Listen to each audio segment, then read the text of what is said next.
আমাদের সচিবালয়ের 7 নম্বর বিল্ডিং এ একটা 50 মিনিটের মধ্যে আগুন ধরে 6 তলায় এবং আমাদের ফায়ার ব্রিগেডকে একটা 52 মিনিটে খবর দেওয়া হয় এবং তারা একটা 54 মিনিট থেকে তাদের কাজ শুরু করে এবং সকাল 8টায় আমাদের 8:05 আমাদের আগুন সম্পূর্ণ নিয়ন্ত্রণে আসে এবং এই ঘটনায় আমাদের ফায়ার ফাইটার একজন শাহাদাত বরণ করেছেন।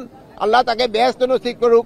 ইন্না লিল্লাহি ওয়া ইন্না ইলাইহি রাজিউন। উনি হলো বেহেশত রোড অ্যাক্সিডেন্টে মারা গেছে। উনি একটা পাইপ নিয়ে সচিবালয় থেকে রাস্তা পার হয়ে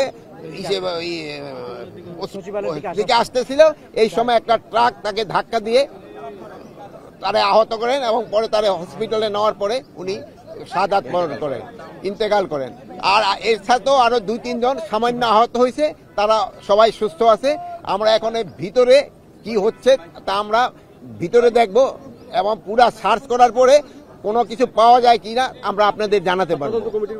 আর এটার ব্যাপারে আমরা একটা তদন্ত কমিটি গঠন করে দিচ্ছি। ক্যাবিনেট সেক্রেটারি অলরেডি ইনস্ট্রাকশন দেওয়া হয়েছে, হোম সেক্রেটারি অলরেডি ইনস্ট্রাকশন দেওয়া হয়েছে একটা তদন্ত কমিটি, হাই পাওয়ার একটা তদন্ত কমিটি করে দেওয়ার জন্য। এটা ইনভেস্টিগেশনের আগে আমি তো বলতে পারবো না, ইনভেস্টিগেশনের পরে আপনাদের আমরা জানাবো।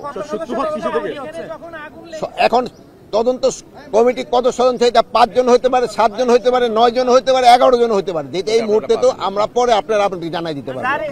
সচিবালয়ের মতো এত একটা জায়গায় এইভাবে আগুন, শুনেন, অ্যাক্সিডেন্ট তো সব জায়গায় হইতে পারে, এটা তো এই জন্য তো অ্যাক্সিডেন্ট বলা হয়। সচিবালয় হইতে পারে, দেখো তো সচিবালয়ের ভিতরে তো গাড়ি রাখা হয়, ফায়ার ব্রিগেডের গাড়ি।